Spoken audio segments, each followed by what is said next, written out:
Okay, Mystic Rob here. I wanted to make a video today.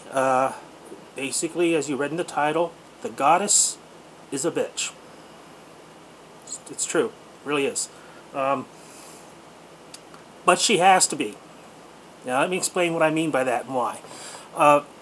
One of the things that I've really, if you followed any of my videos, know that I'm getting annoyed by, is the way the New Agers and the Wiccans and all these people who are, pretending to have a religion or a belief system, anthropomorphize, I can't pronounce that well, these concepts in such a way that it's a Disney-esque effect.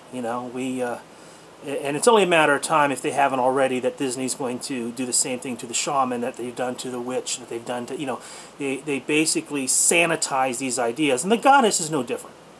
The goddess ideally represents the earth. And the idea of a goddess typically is an earth-based representation, but it's not eternally good. And this is the mistake that so many people in the culture, I think, make. They don't get that this earth goddess concept, that the earth provides food, and that the earth is what we basically have risen up out of, and that they create this swarmy kind of oh, isn't it just wonderful kind of Mother Nature goddess thing. But what they miss out on is the fact that the earth also provides earthquakes, also provides tsunamis and tidal waves. There's, elements of nature like the tornado and hurricanes. These things are very destructive powers of Mother Nature. And so the goddess is as destructive as she is nurturing. And the sanitized version, and like I say, Wicca and New Age, they basically took a lot of these pagan concepts and they've sanitized them to such a ridiculous degree that, to me, they're unpalatable. You want to know a goddess who's really a bitch? Kali. Go type in Kali into Google sometime and just look at the images. She means business. In fact, that the Hindu goddesses, they are really the ones that you don't want to mess with. And the idea is they have all these arms have these weapons, and these heads that are draped around them in a necklace. That's symbolic of the fact that they exist to kill the ego. You see, you don't get that with these sanitized versions. And even the ancient Greek goddesses, they were, their exploits read like a bad soap opera. But these Hindu goddesses, they are not a perversion of what the Earth Mother goddess is. Kali is the personification of it.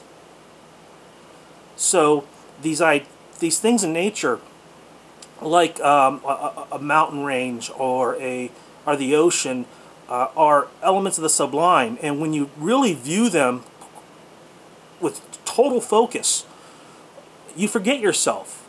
Your ego dissolves. And at the same time, if you ever witness to a tornado or a tidal wave or some catastrophic effect like that, that's sublime. And that causes you to forget the self. And so this idea of Kali existing with these weapons to kill the ego as a representative of what nature is and what the earth goddess is much more fitting. But I'm sure, give it enough time, if they haven't already, Disney, Wicca, and the New Age will sanitize that into, I don't know, take the weapons out of her arms and give her a magic wand and maybe a, I don't know, a rattle and a who knows what. It's just disturbing to me that,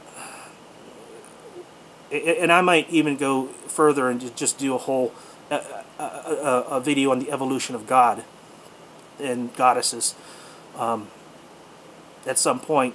But it's disturbing to me that just as society gets dumber, people get dumber, that religious beliefs are getting watered down and put into,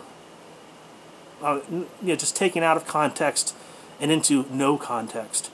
It's turned into social events and wishful thinking and wouldn't it be nice ifs, not this is based on what life really is.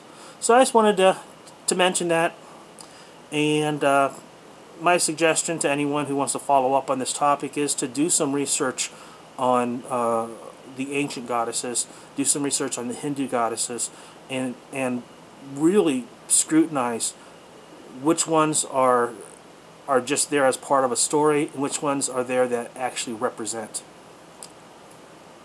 Peace.